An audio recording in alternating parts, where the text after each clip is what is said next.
Saludo con gusto a Leonardo Valdés Zurita, ex consejero presidente del Instituto Federal Electoral, lo que antes era el IFE y hoy es el INE. Gracias por estar con nosotros, Leonardo. Buenas noches, Guillermo. Muchas gracias por la invitación. Ya hemos comentado la resolución de la Suprema Corte que declara inválido el recorte al presupuesto del INE para 2022, decidido, dice la Corte, sin razones objetivas y justificadas por parte de la Cámara de Diputados. ¿Qué opinas de esta resolución de la Suprema Corte? Yo pienso que es una resolución no solamente que se apega a derecho, lo cual es muy importante, hace prevalecer la Constitución, sino que además manda un mensaje muy importante respecto del cuidado que deben tener los órganos del Estado al tomar sus resoluciones.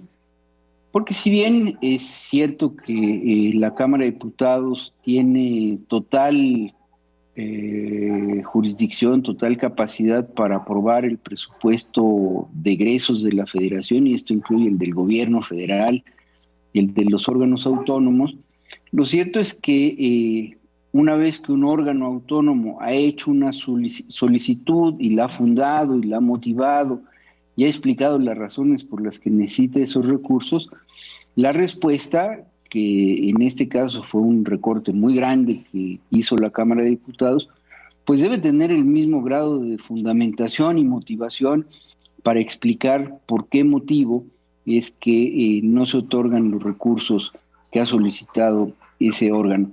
De tal suerte que creo que el mensaje que manda la primera sala de la Suprema Corte de Justicia de la Nación es un mensaje correcto que vela por el Estado de Derecho, por preservar la Constitución, en donde está establecida la autonomía del Instituto Nacional Electoral y en donde efectivamente están los límites de la actuación de los órganos del Estado, incluido la Cámara de Diputados. Sí, la decisión de la Cámara de Diputados en torno al presupuesto del INE pareció estar más basada en razones políticas que en un análisis objetivo de las necesidades económicas y financieras del Instituto Nacional Electoral. La Suprema Corte le ordena a la Cámara de Diputados que analice nuevamente el asunto. ¿Qué esperas que haga la Cámara de Diputados ante esta resolución? Mira, tengo la impresión de que tenemos que reconstruir el proceso, porque sí fue un proceso muy complejo.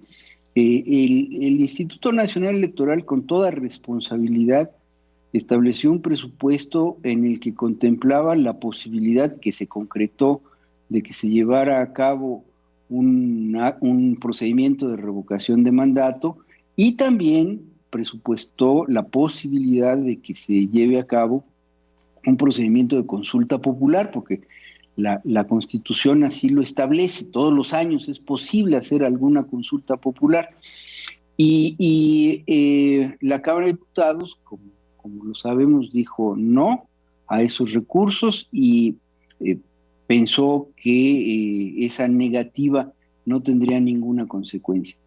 Después el INE, con responsabilidad, hizo ajustes a su presupuesto y solicitó a la Secretaría de Hacienda una ampliación para poder llevar a cabo por lo menos la revocación de mandato, y la respuesta de la Secretaría de Hacienda, o sea, del Poder Ejecutivo, fue, digamos, no solo inadecuada, sino totalmente fuera de lugar.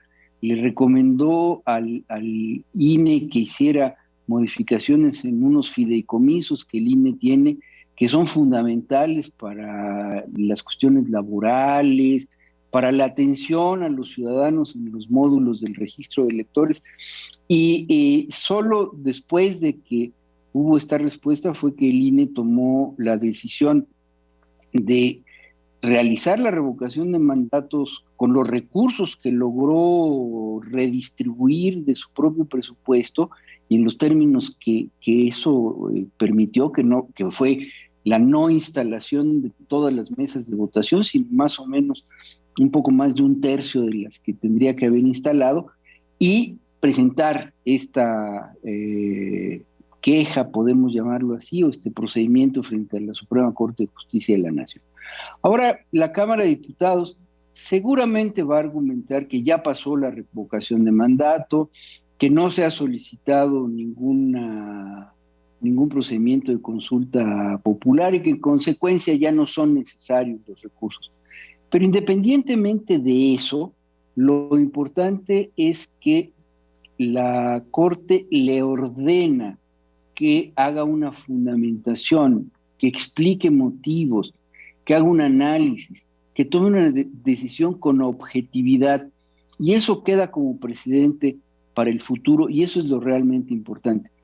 En los próximos años, cuando la Cámara de Diputados decida recortar el presupuesto, no solo del INE, sino de cualquier órgano autónomo, pues tendrá que fundamentarlo, tendrá que dar razones, tendrá que exhibir y exponer análisis técnicos y financieros que sustenten esa decisión.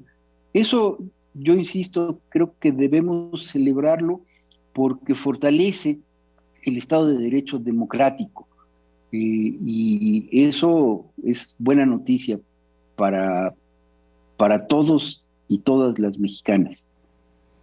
Leonardo Valdés Zurita, ya lo referías hace un momento, pero déjame subrayarlo.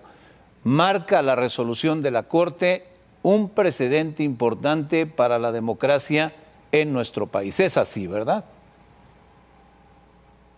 Así es un precedente importantísimo porque digamos que el problema del diseño institucional que tenemos para las autoridades autónomas, pero me refiero al INE, que es el área que yo mejor conozco, es que sí es totalmente independiente y autónomo para tomar sus decisiones, pero no tiene independencia en términos de los recursos financieros.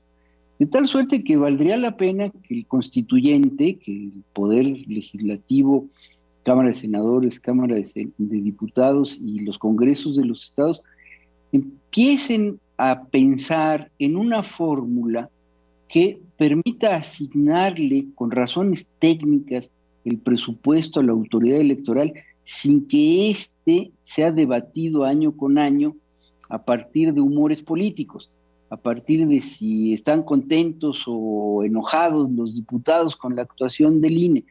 Creo que existen recursos, existen fórmulas que podrían establecer un financiamiento, un presupuesto anual para la autoridad electoral que no esté sujeto a este tipo de situaciones, porque es lamentable que en coyunturas específicas, cuando un partido político que es mayoría en la Cámara de Diputados esté enojado con el árbitro electoral, intente castigarlo, disminuyéndole su presupuesto.